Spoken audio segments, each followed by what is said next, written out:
Hello, everybody, and welcome to Wrestling on the Rise, where we talk anything and everything wrestling.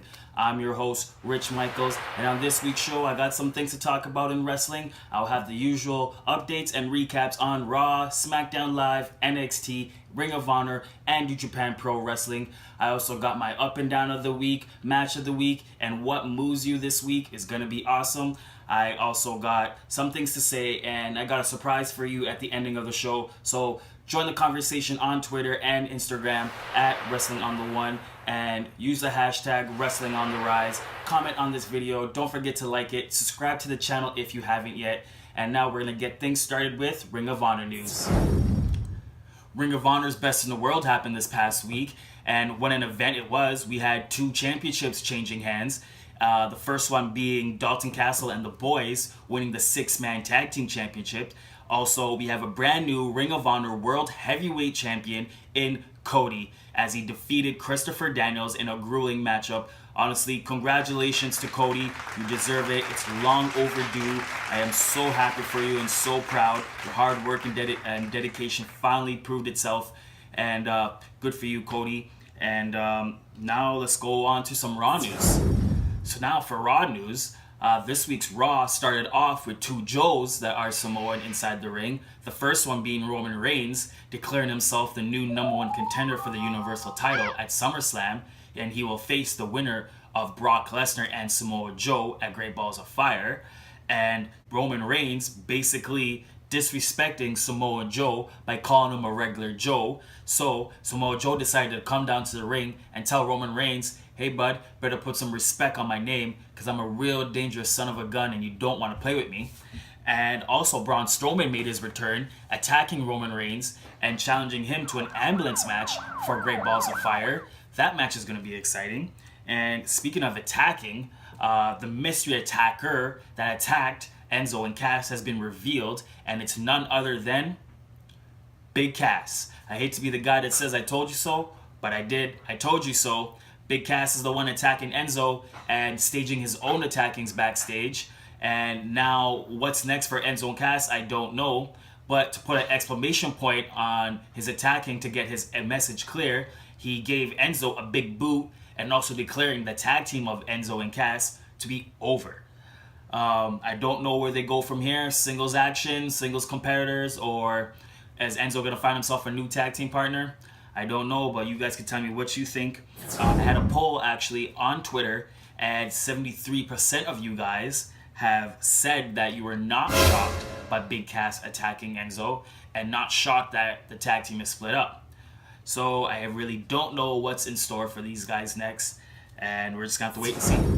So for SmackDown Live, after a disappointing women's Money in the Bank ladder match, WWE fans wanting justice for James Ellsworth interfering in the match and actually basically just handing the briefcase to Carmella, declaring her the winner. So SmackDown Live GM Daniel Bryan made his return to clarify the situation, and he made a decision. So basically there's no rule saying that a person can interfere to help somebody retrieve the briefcase, but in a women's Money in the Bank ladder match, a male cannot retrieve the briefcase. So to fix this issue, next week we will have a Money in the Bank ladder match rematch for the briefcase, which is going to be awesome.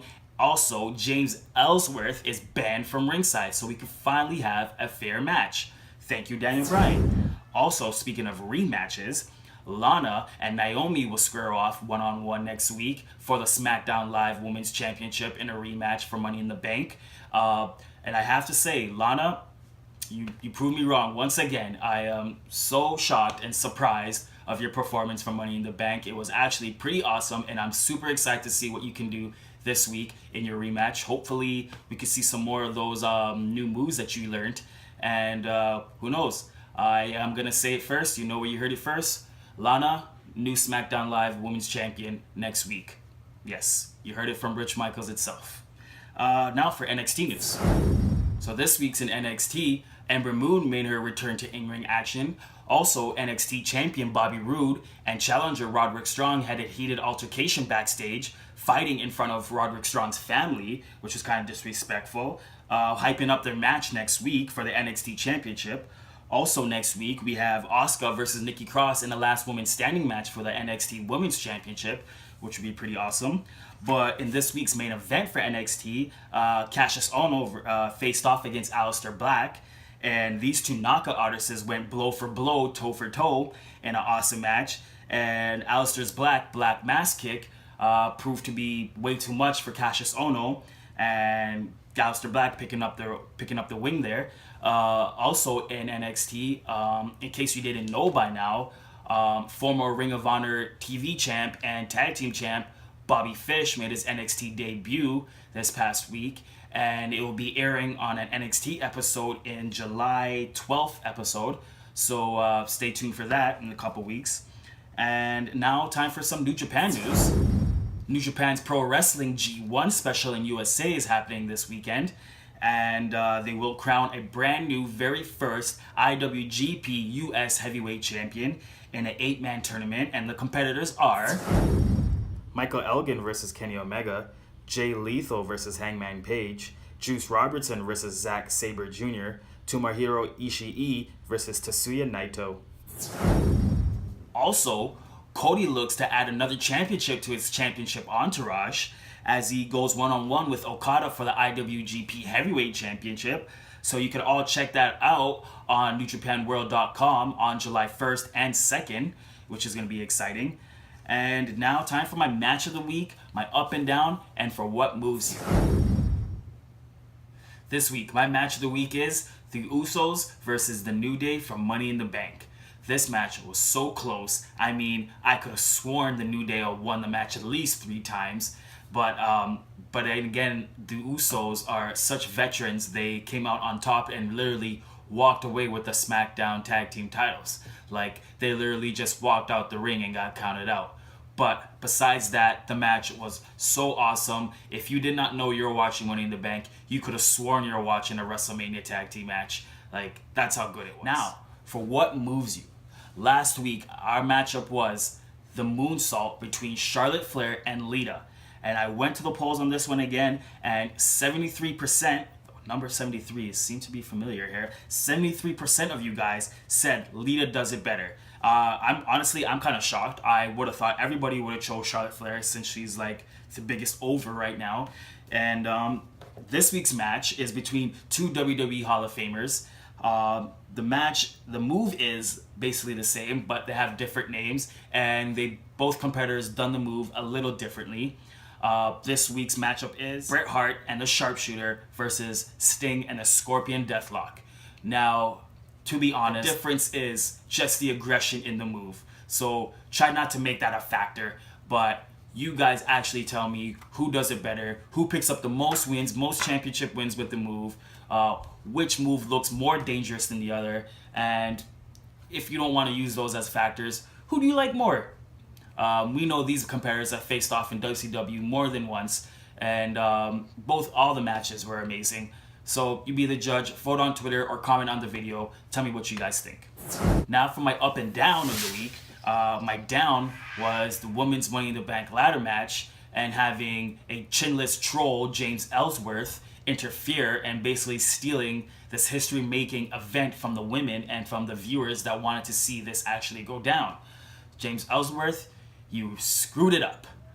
But my up for this week is Cody Rhodes winning the ROH Championship. Like, there is nobody that's more deserving than a championship win than Cody Rhodes in wrestling right now, other than Kenny Omega, which will come very soon.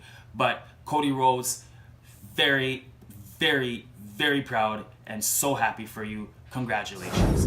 Well, Wrestling World, that wraps up this week's news in wrestling. I just want to say a couple things before I wrap it up.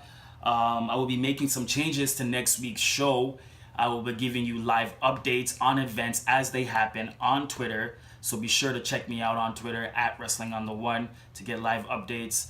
And I will also have an interview next week, but my guest is going to be a surprise. So I will announce that also on Twitter. So check that out too.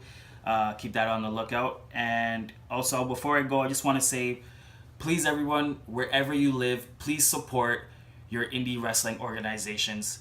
I mean, I live in Ontario, Canada here. home of one of the hottest independent wrestling scenes right now. Like organizations like Smash Wrestling, Alpha One, NSW, Lucha TO, Crossbody Pro Wrestling, just to name a few. Like there is so much more, and business is booming right now here in Ontario. Wrestlers come over from across the world that have wrestled in different organizations that you see on TV and the internet, and just to make their name here and just to get their name out and stuff like that. So please, wherever you are, please support these indies wrestling organizations.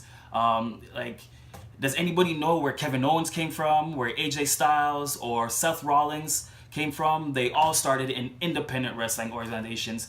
WWE did not make these guys. They came up from the bottom and now they're at the top. So support your indie organizations, please. You don't know where your wrestlers will end up. So that's all I wanted to say. Just want to thank you guys for listening. See you guys next week on the show. Follow us on Instagram and Twitter at Wrestling on the One. Comment, like the video, subscribe to the channel if you haven't. My guest for next week will be announced on Twitter. Don't forget, check me out on Twitter for that. And if you guys have anything you guys want to see or hear on the show, please let me know. And I will see you guys next week. Peace.